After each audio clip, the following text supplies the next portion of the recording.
Hello hello. तो आदरणीय माता एवं महना नौजवान मेरे साथियों मेरे दोस्तों, सबसे पहले एक बार शिव शंकर भोलेनाथ का नाम से जयकार लगे और पुण्य का भागी बने। प्रेम से बोले शिव गुरु महादेव की, गणेश भगवान की, मां दुर्गा की, सरस्वती की जय हो जय हो।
अली मेरे ही घर किला सूर्यगढ़ में पड़ता है और पिताजी का नाम राजा मालवत सिंह है। दहिया जन्म महिला राखी दे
अली मेरा ही नाम महेश सिंह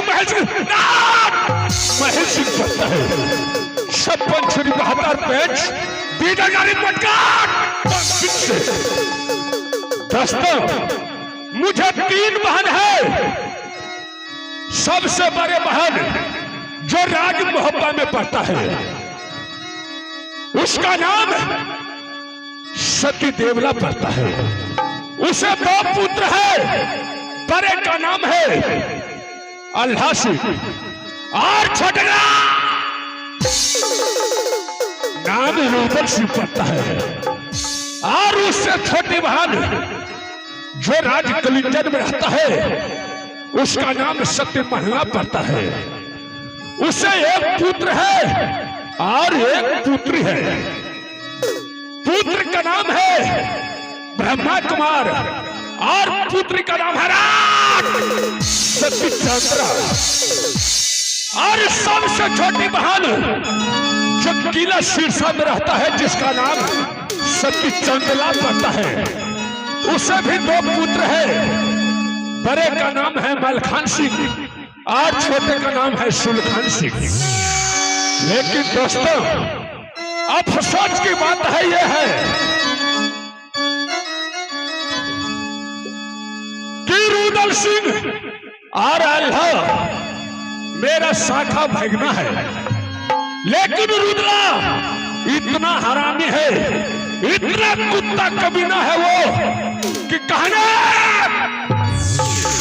चलो। एक समय की बात है कि मैंने जालंधर से सैर करके आ रहा था तो बाल बाबरी जंगल में पहुंचा तो रुदल ने ताश पर जुआ खेल रहा था। तो मैंने पहुंचा तो मैं बोला रुदल तुम क्या करते हो? बोला मामा श्री मैं ताश पर जुआ खेलता हूं। रुदल ने 1 बार पत्ता रोचा, 2 बार पत्ता रोचा, मैंने 3रा बार रुदल का पत्ता पकड़ लिया। वो रुदल ने उस बाल बाबरी जंगल में मुझे उल्टा चमेटा मेरे मुंह पर मारा तो मैंने 7 पलटनियां तक लेते रह गया। उसी रोज मैंने कसम खा लिया कि रुदल तूने मेरे मुंह पर उल्टा चमेटा मारा है, जब तक मैं राज मोहब्बा को तहस नहस न कर दूं, तुम्हारा एक खानदान को विनाश ना कर दूं, तो मेरा नाम महल सिंह। तो भाई हो आग लगाई देवे मोहब्बा में, तो मोहब्बत कयामती काट से देवे घेराई। तो आग लगाई देवे मोहब्बा में, तो यमती काट से देवे मोहब्बा घेराई। तू चार गुजरा मोहब्बा में बसबई पर फटा देवे रब्बा, लेकिन सखी बेटाई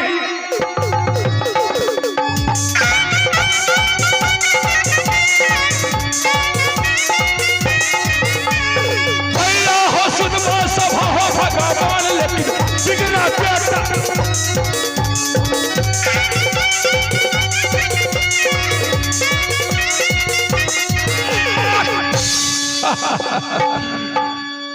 मेरा नाम है यानी महल सिंह। महल सिंह महल सिंह इस वक्त मैं चलता हूं राज कलिंजर। रुदल सिंह ने गौना करा करके राज मोरंग से लाया है और मोरंग वाली का सूरज से किला मोरंग में 14 कोस में दीप जाग करता था। इतना सुंदर नारी है किला मोरंग का। लेकिन मैं यहां से चलता हूं राज कलिंजर और राज कलिंजर में जाकर के बहन महिला को मैं उल्टा सीधा पढ़ा करके और रुदल को मैं किला पांडवगढ़ में न फंसा दूं तो मेरा नाम महल सिंह। साले रुदला को मैं सेठी को बेटा दूंगा। यहां से मैं चलता हूं राज कलिंजर। तो ताला चाबुक महिल घोड़ा को मारा, घोड़ा चले बरोबर जाए रात रंगा बैलो दिन धाम।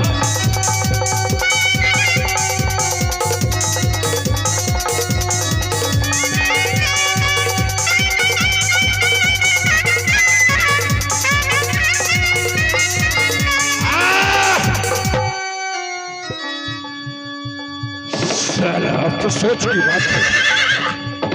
यहां से मैं चलता हूं राज कलिंजर, जहां यदलत पहन के लागे ठकैता भई।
साला इस दरबार में तो ना कोई मंत्री है और न कोई पलटन है, तो बातें करूं तो करूं किससे?